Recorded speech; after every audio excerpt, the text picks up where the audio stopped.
वर्षों पहले एक ऋषि अपनी पुत्री के साथ रहते थे। उनकी पुत्री का नाम सुमति था। सुमति बहुत ही सुंदर और सुशील कन्या थी।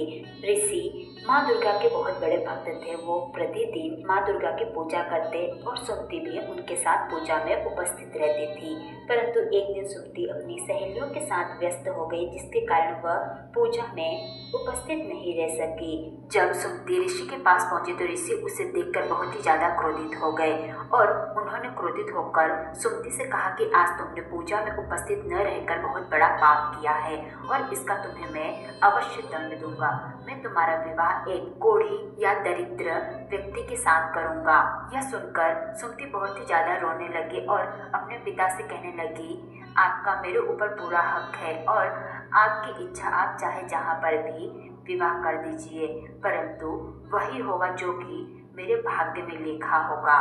यह सारी बातें सुनकर तो ऋषि और भी ज्यादा क्रोधित हो गए और उन्होंने कुछ समय के पश्चात अपनी पुत्री का विवाह एक कोढ़ी व्यक्ति के साथ कर दिया। अब सुमति अपने मन ही मन में सोचने लगी कि क्या वास्तव में मेरा भाग्य इतना खराब है कि मेरा विवाह एक कोढ़ी व्यक्ति के साथ हुआ है।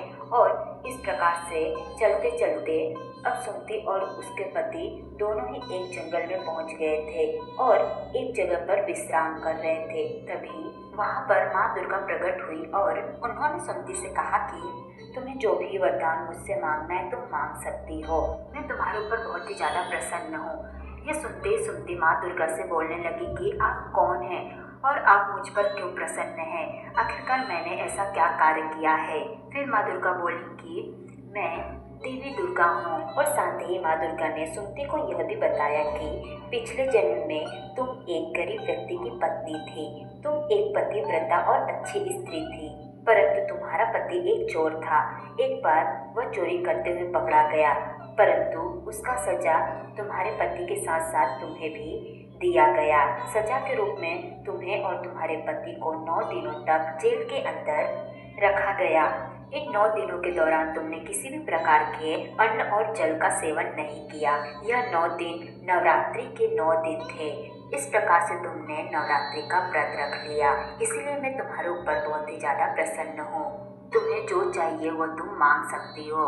तब सुमति ने माँ दुर्गा से विनती की कि हे माँ दुर्गा, मेरे पति को कोढ़ हुआ है, आप उनका कोढ़ सही कर दीजिए। तो माँ दुर्गा ने सुमति के पति का कोढ़ सही कर दिया और वापस से सुमति से बोली कि ये तो तुम्हारे एक दिन के व्रत का फल है, परंतु इसके अलावा भी तुम और भी कुछ मांग सकती हो। तब सुमति ने माँ दुर्गा से कहा, नहीं माँ, मुझे और कुछ भी नहीं चाहिए, बस आप सदैव ही अपनी कृपा हम पर बनाए रखिएगा। ये सुनकर माँ दुर्गा बहुत ही ज्यादा प्रसन्न हुई और उन्होंने सुमति से कहा कि मैं तुम्हें आशीर्वाद देती हूँ कि तुम्हारे पास किसी भी प्रकार की चीजों की कमी नहीं रहेगी और तुम्हारा जीवन सभी प्रकार के सुख और समृद्धि से भरपूर रहेगा। इस प्रकार से माँ दुर्गा के आशीर्वाद से सुमति का जीवन बहुत ही ज्यादा सुखमय हो गया और वो अपने पति के साथ एक अच्छा जीवन व्यतीत करने लगी। इस प्रकार से जो भी व्यक्ति नवरात्रि का व्रत करता है, माँ दुर्गा सदैव ही उन पर अपनी कृपा बनाए रखती हैं और उनकी सदैव ही मदद करती हैं।